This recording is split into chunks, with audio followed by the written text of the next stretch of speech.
Testing, testing, 1, 2, 3. Testing, testing, 1, 2, 3. Testing, testing, 1, 2, 3. Testing, testing, 1, 2, 3.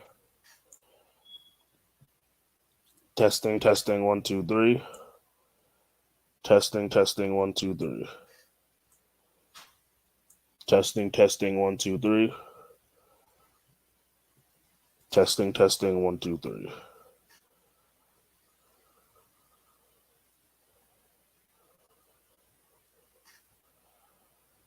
Do.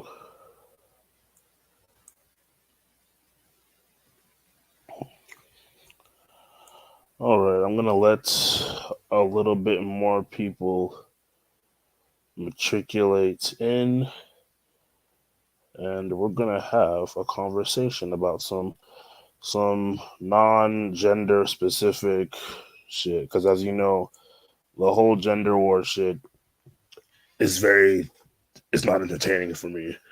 Not because I don't think it's a problem, because it's just, as I've said before, you can only say the same thing so many ways, so many different ways before it starts making sense. But yeah, I'm gonna let people matriculate in. Um, I want to talk to y'all, just have a conversation about, I don't have you guys seen the Craven trailer that's coming that's came out recently? Have y'all seen it? I know they're doing this because Spider-Man. I think yeah, no, that's not. I think I know for a fact the new Spider-Man 2 with Miles Morales is coming out in October.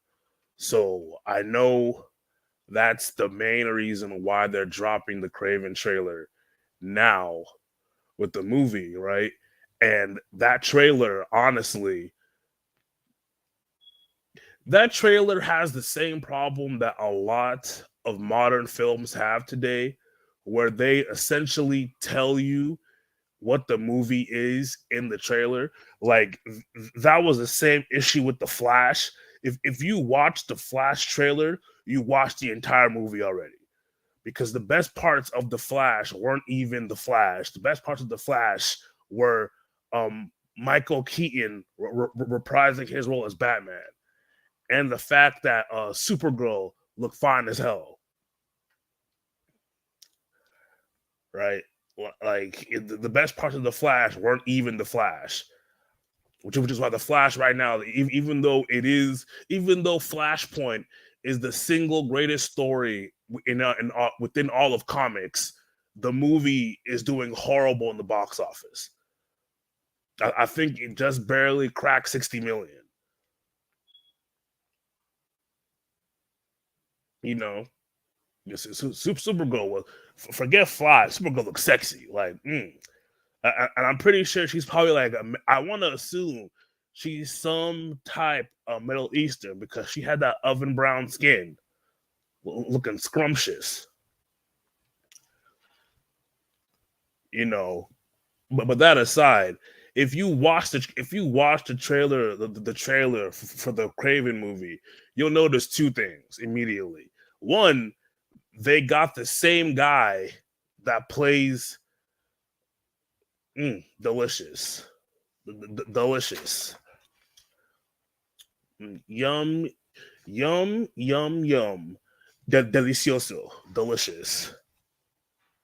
But yeah, if you watch the Craven trailer, um, you immediately realize that the guy that they have playing Craven also played Quicksilver in the Avengers movie. And that so much isn't a problem for me, but for people but for the people who got into this comic stuff through those movies, it's going to be a very big immersion break, because they'll realize, oh shit, you're not Craven, you're Quicksilver. Where's Wanda? That's the first thing.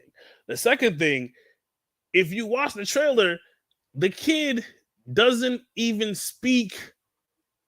He's not even speaking in a Russian accent. Now, if you know about Craven, you know Craven Craven is literally just Zangief, but who hunts. Like instead of how Zangief just wrestles bears, Craven kills them. That's literally what Craven's whole archetype is like, right? Prime time. The story for Craven in the movie is exposed in the trailer. That's what I'm telling you. If you watch the trailer for the new Craven movie, they essentially tell you what his story is. They essentially tell it to you. I'm not gonna.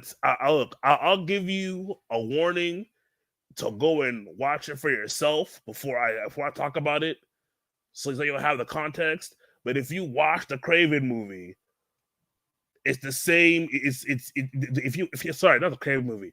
If you watch the trailer for Craven, but Craven is Russian though. That's the problem. Craven is Russian. That's the issue. See, that's what I'm saying. If you didn't want him to do a Russian accent, then you shouldn't have used him as the actor. If you didn't want him to do a Russian accent because he would sound too similar to Quicksilver, then why have the same actor who plays Quicksilver play him in the first place? That could have been easily avoidable. But like I said, he doesn't even speak in a Russian accent. And then on top of that, the way the spoiler warning for the trailer in 5, 4, 3, 2, 1. In the trailer for the movie, they essentially tell you the entire premise of the movie and his motivation. So essentially, in the movie, a Craven is the son of, obviously his father, right? And his father is played by Russell Crowe, who is doing a thick German, who's doing a thick Russo accent, right? And Russell Crowe instills into Craven and his brothers that survival of the fittest, the oldest axiom of all time: the weak perish and the strong survive. Right? He instills it in his sons. And there's a scene in the movie, and in the trailer, I'm saying the movie, but in the trailer where Craven and his brother ask their dad what happened to their mom. And the Russell Crowe's character is like, oh, I sent her away because she was weak to his sons, right? And so you see that.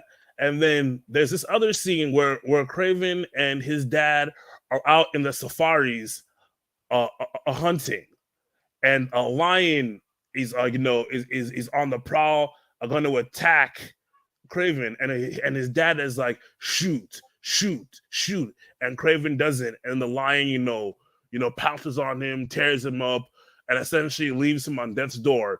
And his dad, on that axiom of the strong survive, the weak perish, say, leave him there, he was weak.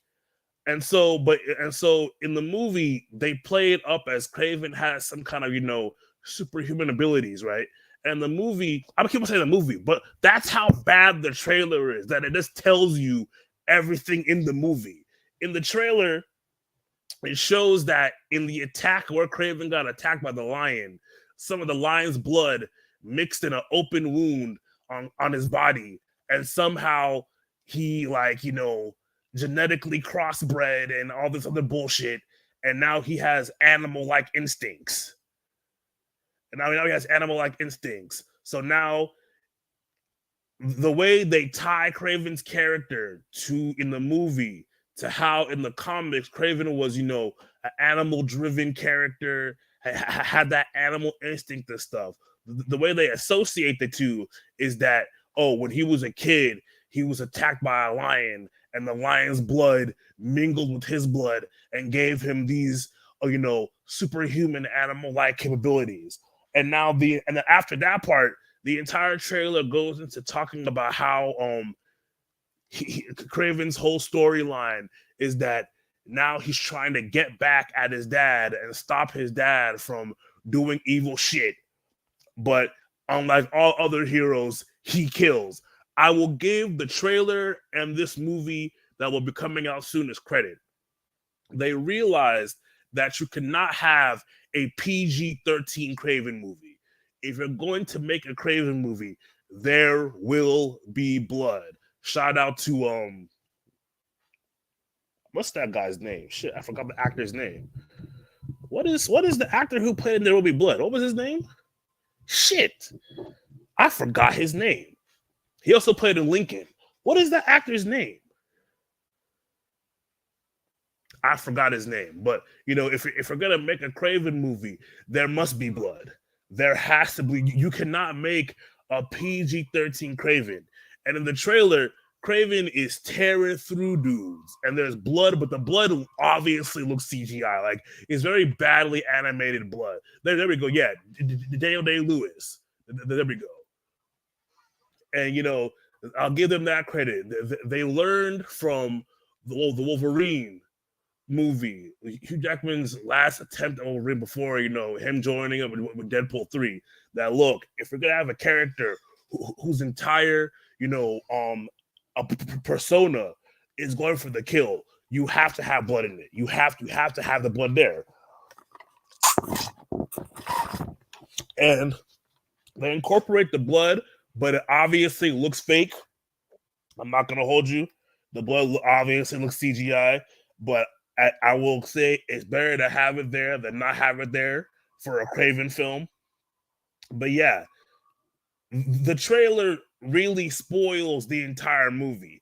And the movie, from what the trailer tells me, the movie has a weak ass plot because, again, I don't know what it is with this current generation of producers and art, directors, but this incessant need to make villains relatable with a sympathetic villain shit is getting on my nerves. Like, sometimes in real life, there are people who are just evil.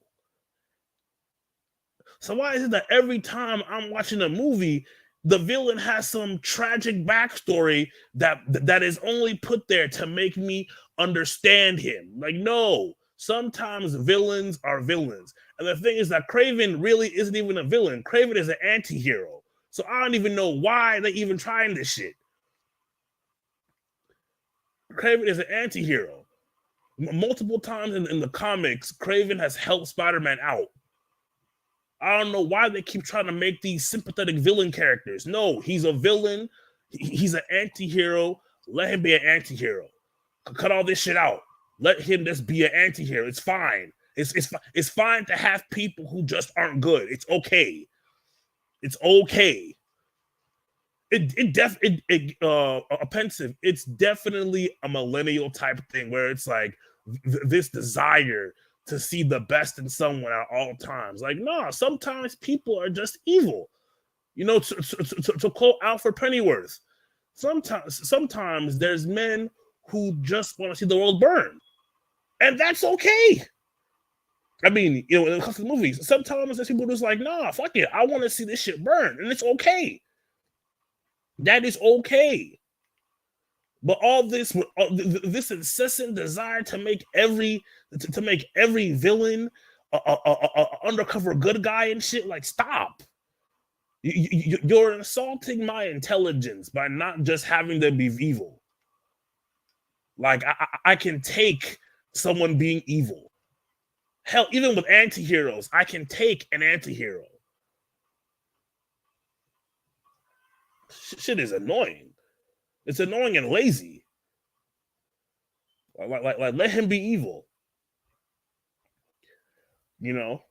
Like, honestly, if you actually realistically wanted to fix the Craven movie, because it's not going to do well. Like, I can already tell you right now from that trailer, that movie is not going to do well in box offices.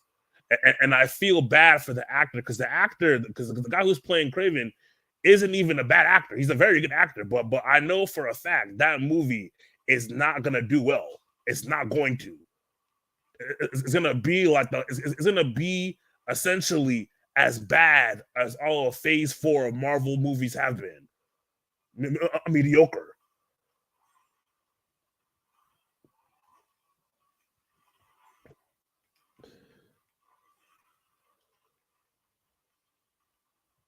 It's not going to do well. If you really wanted to fix the Craven movie and make it more presentable and actually a good storyline, and if you still wanted to keep the if you still wanted to keep the angle of Craven being a good guy, right, but still an anti-hero, all you need to do is this: scratch the shit about Craven being about Craven's dad being some uber survivalist on some bullshit like on some bullshit like the strong live and the weak survive, right? And the strong survive and the weak don't live, right? What you want to do is this: you want Craven and his family to be murdered by somebody, right? And then throughout his life, Craven has to survive in order to have vengeance on that man for killing his father, right, and his family. And then what you have is a basic motivation, right? You killed my father, prepared to die. Basic motivation, understandable, not super complicated, right? Easy to get into, but still provides the needed nuance that Craven isn't like other heroes. He will kill you, right? But then here's the twist. I don't know if y'all have ever read the short story about General Zaroff, the Deadliest Game. It's one of my favorite short stories because if you've never read that story, in the Deadliest Game, it's literally just this accomplished English hunter who's like, look, I've hunted this, I've hunted that, I've killed lions in the Serengeti, I've killed elephants, I've killed alligators, just for that thrill. But you know what really gives me a thrill? Hunting down a man. Hunting down a man gives me the best. Is the most dangerous game, right? And so what happens is that Craven is that you have this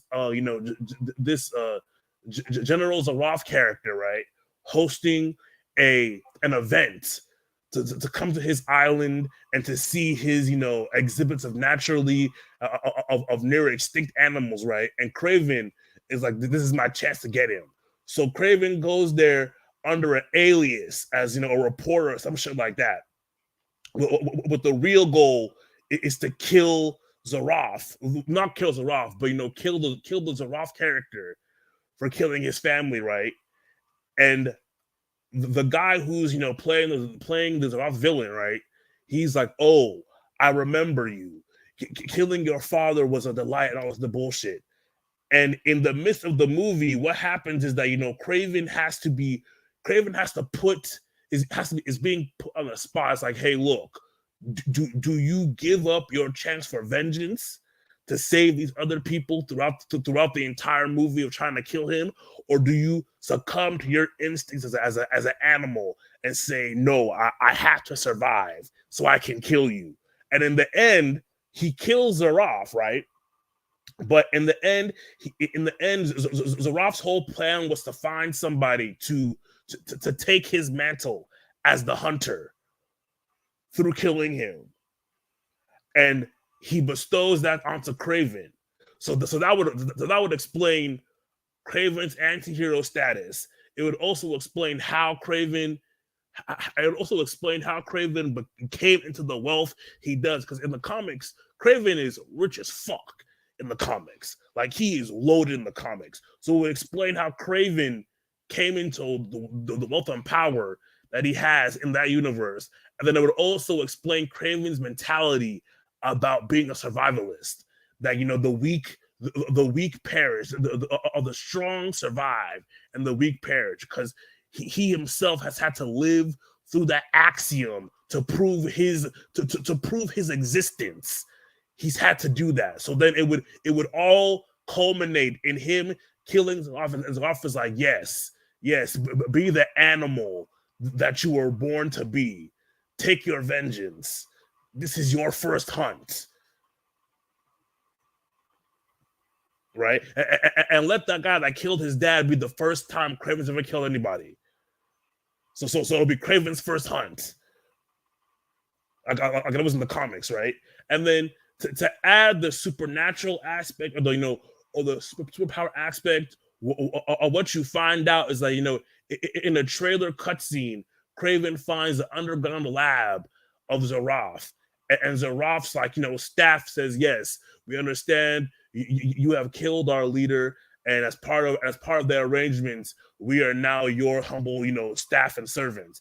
And he's like, okay, tell me what's going on. Well, but before you came, our previous, master was looking into genetic manipulation, and having show like a panel of Oscorp and all these other things, right?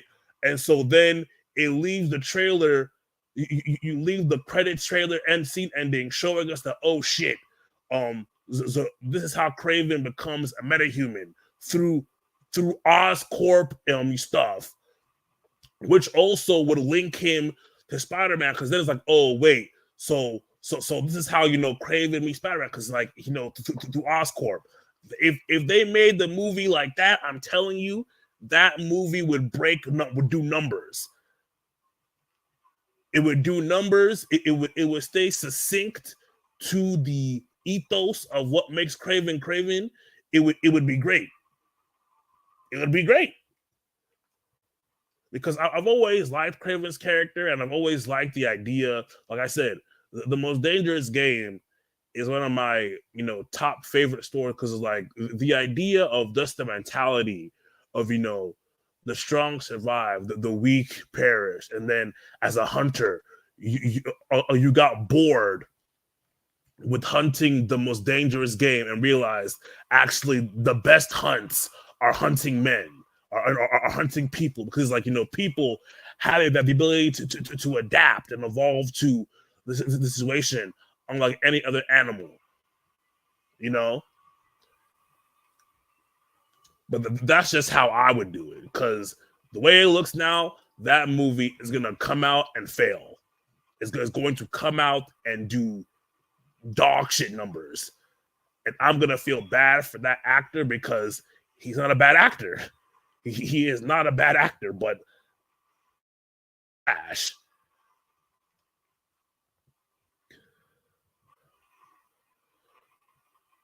But yeah, you guys tell me, did the script I just came up with sound good to y'all? Like, is that a good base storyline that y'all watching a movie?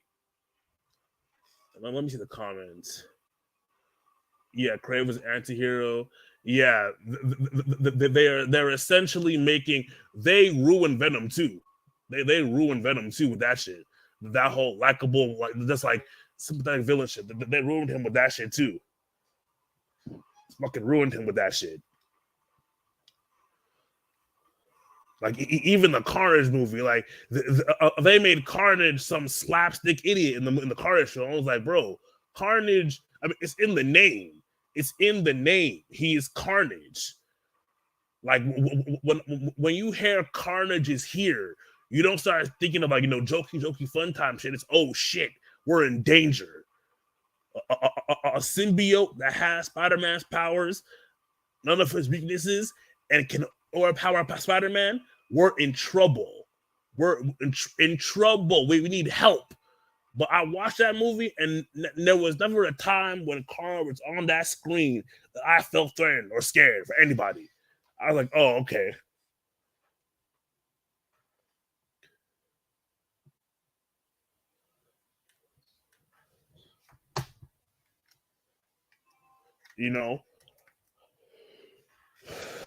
That's why he feels like a good. He's complicated. He's troubled. Yeah, it's that more feminine leaning millennial bullshit. Oh, there's no such thing as bad guys. It's just people who going through who go through rough time and shit. Like, nah. He's evil. Let him be a bad guy.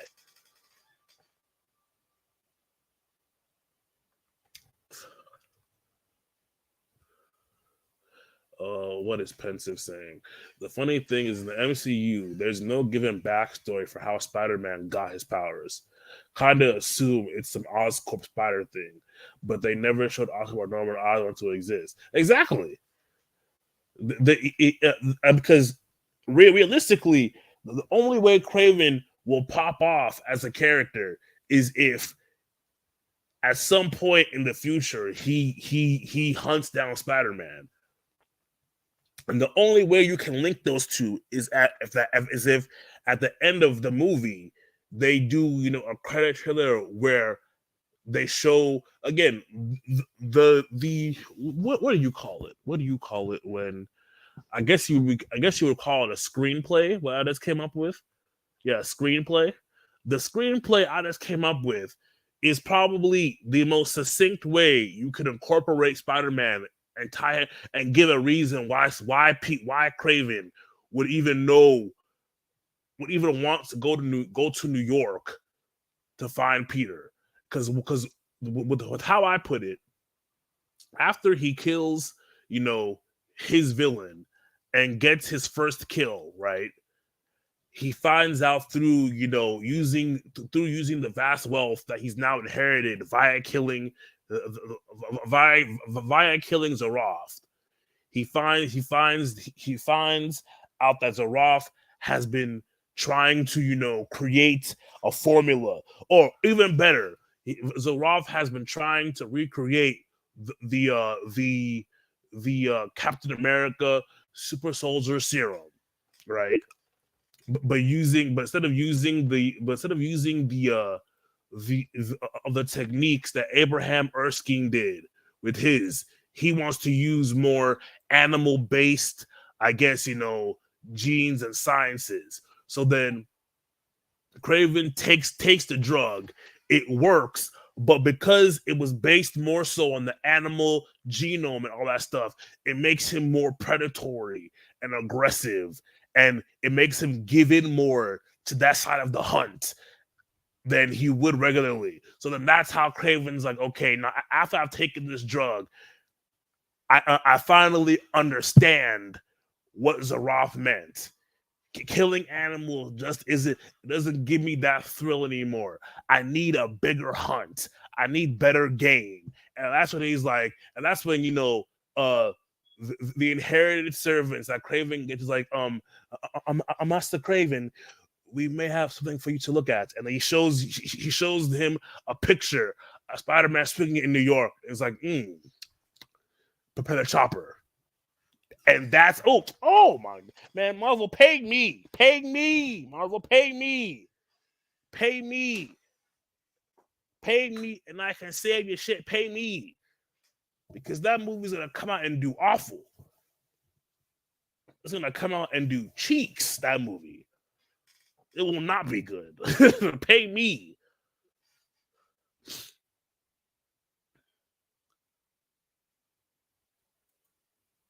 What I said, or what they're doing now?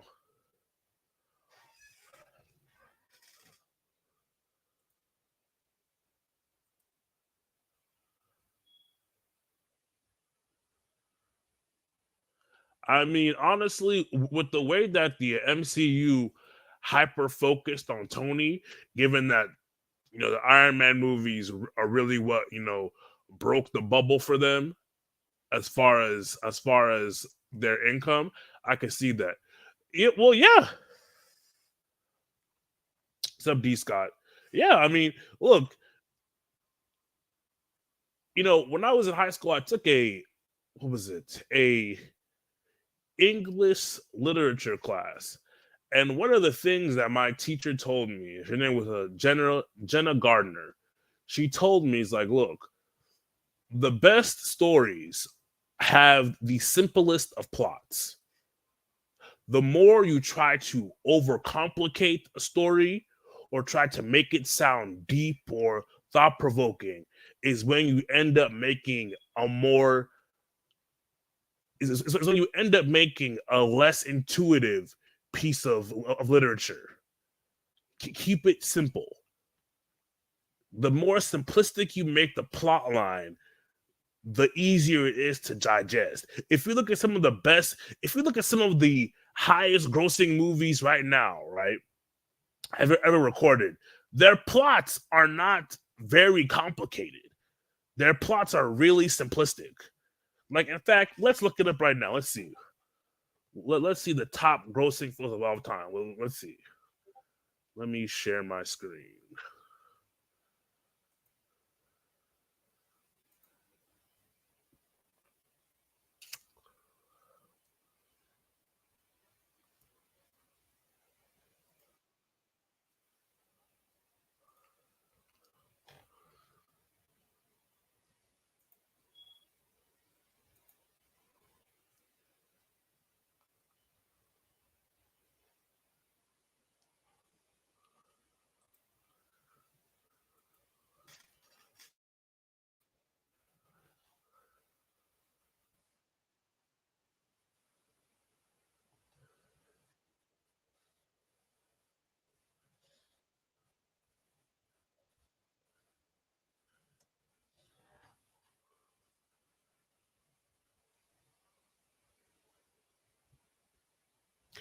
Is it though? Like, is it really complicated?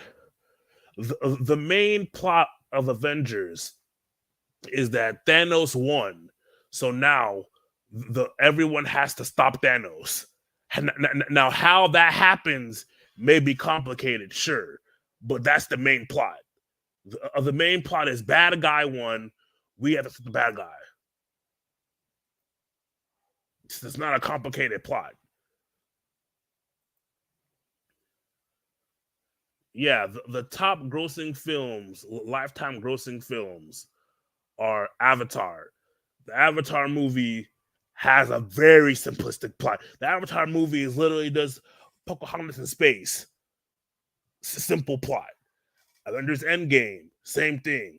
Avatar Way of the Water, same thing. Titanic, same thing. The plot of Titanic is what?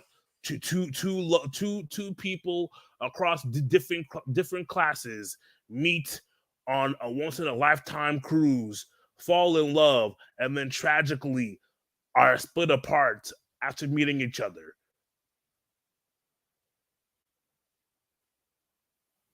You know, Infinity War, same thing. Spider-Man, No Way Home, same thing. Jurassic World, same thing. Lion King, same thing. Avengers, like Frozen 2, Age of Ultron, Black Panther is super basic. Like, you know what's funny? Where does the movie Inception rank? Where's Inception? Let me see. Let me see if I can find Inception. Let me see Inception.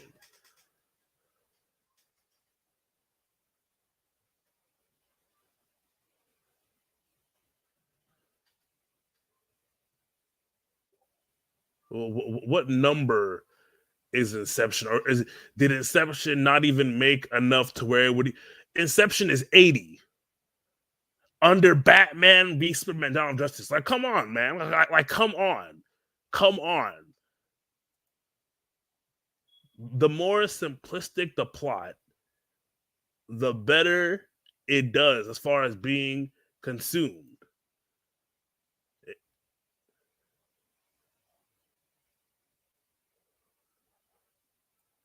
Wait, did I freeze? Oh, I think I may have frozen. Wait.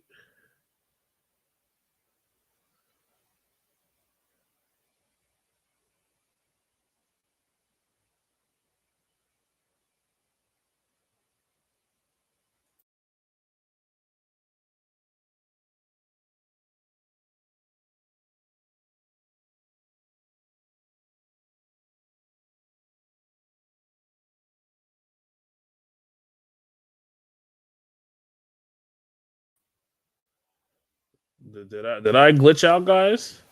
Can you hear me now? I think I glitched out.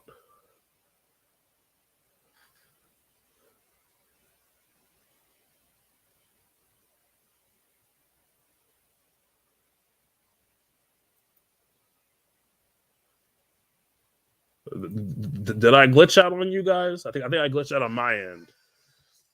But yeah, like I was saying, like Inception, probably one of the like hallmarks of deep storytelling and complicated plot lines, ranks 80th out of top grossing films of all time. It ranks under Batman v Superman, Dawn of Justice, and this movie is trash narratively speaking, and it ranks under that. But if you look at the top, if you look at the top, if you look at the top 13 movies, Avatar's plot is basic. Avengers, basic. Avengers again, Avatar again, basic. Titanic's plotline is just a love story. Like these plot lines aren't deep. Jurassic World's plotline is just we brought back dinosaurs.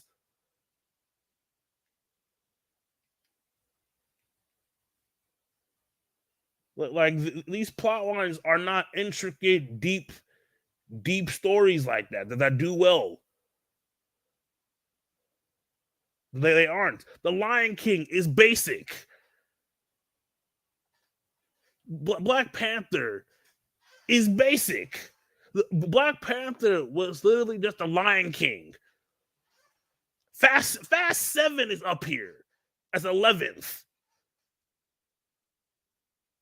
And I think that one's only there because I think that was the one where Paul Walker died. IRL. So like to my point, if you want a movie to do well, you really just want to have a very streamlined and understandable main driven plot, and then no matter what you put on top of that plot, as long as the plot is basic and understandable, it will more than likely do well. The moment you start trying to complicate shit, it won't do well. And the thing with what's his name, and the thing with this Craven film is I can tell it's not gonna do well. It is not. It will not do well. It'll bring us some pocket change, but it's not gonna do shit besides that. Like it almost feels like this white guy that's playing Craven is like the new Chris Evans, because Chris Evans was before he became Captain America. Chris Evans was struggling. Like I actually loved him in the movie Pushers. Was it Pushers? Or was it Push? I think it was Push. Was it Push? Let me see. Was this movie Push? Yeah, Push. Yeah, I loved him in this film. I love the movie. The whole movie premise was cool as hell to me. But I know now there will probably never be a Push 2. I know it won't, there won't be a Push 2 because all these folks, especially Chris, are gonna need millions to play those roles again. Millions of dollars.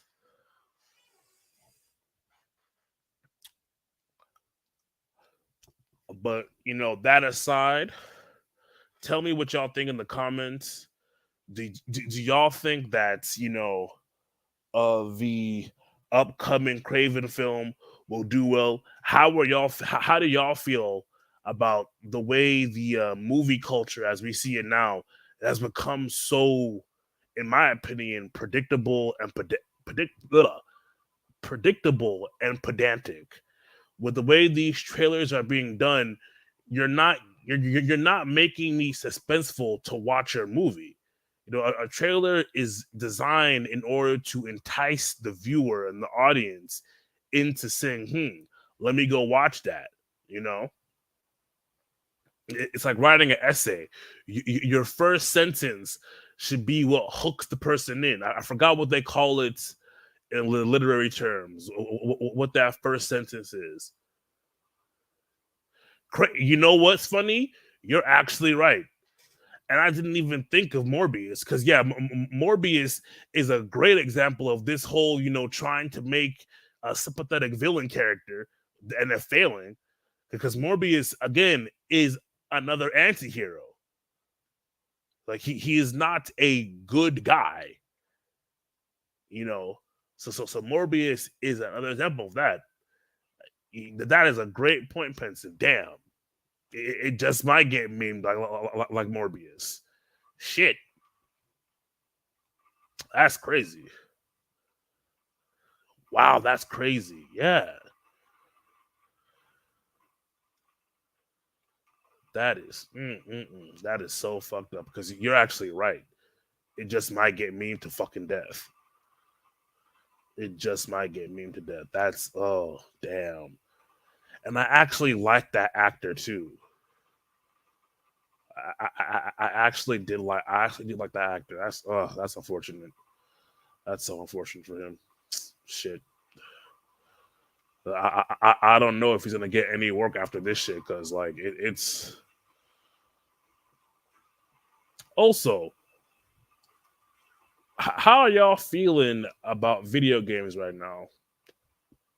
Because I've been watching a lot of the beta testing play for the MK1 remake, and it is crazy to me how essentially the Street Fighter franchise, right, as was Street Fighter 6, has essentially taken aspects of Mortal Kombat gameplay with all the different bars and meters and how they make the stun mechanic work now in Street Fighter, because like the Street Fighter stun mechanic works more like Mortal Kombat in that you rarely see stunning, but the stuns aren't based off of guarding too much. They're based off of having a meter that fills up by just taking any kind of damage, right? And then if you look at the MK1 gameplay, it's literally looking like Marvel versus Capcom with assist. The play potential for this like assist based combat in MK1 looks incredible. It looks like it's going to be honestly the MK1 game when it comes out. I think it's either this year or next year. When it comes out, it is going to do numbers because from what I'm seeing, it looks beautiful. That's the first thing. But then again, NetherRealm Studios has the money, being backed by being part owned by Warner Brothers, to be able to take their time and make good quality, good looking games like that. Like I'll give them that credit too. That every successive title they've made has always looked better and better and better as the tech has gotten better and better and better over time. But it is just, I mean, it looks so good. It looks so good.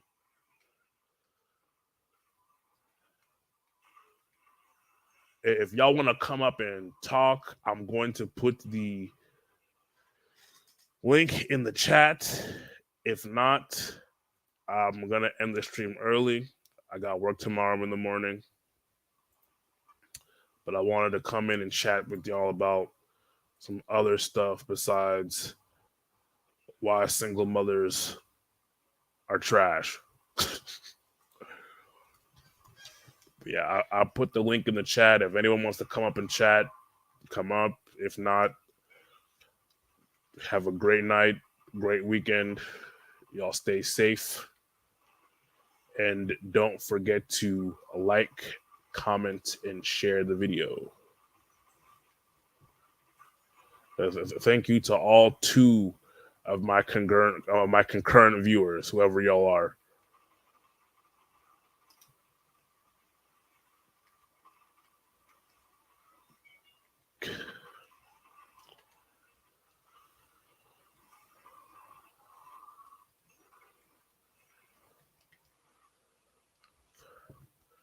I'll wait another couple minutes, maybe till I'll wait till 4:50. If no one comes up, I'll end the stream.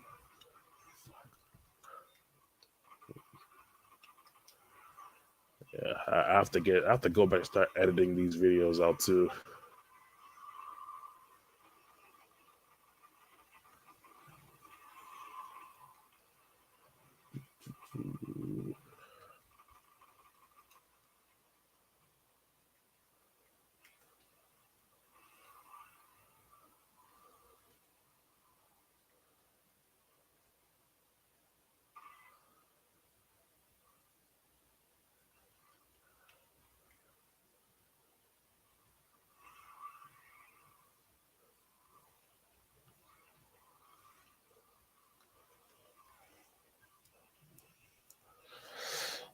All right, guys. Like I said,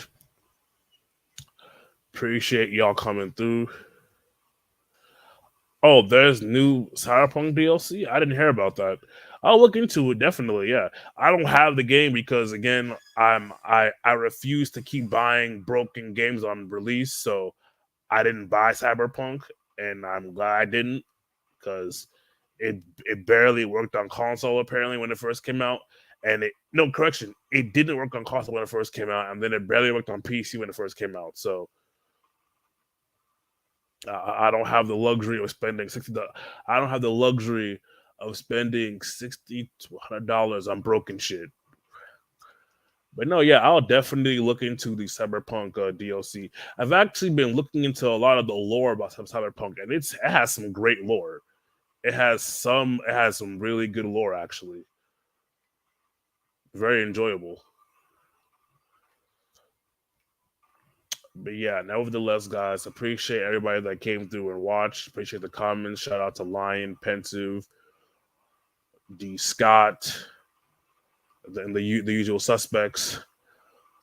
Y'all have a great weekend and a great Saturday night. And peace. Don't forget to like, comment, and subscribe.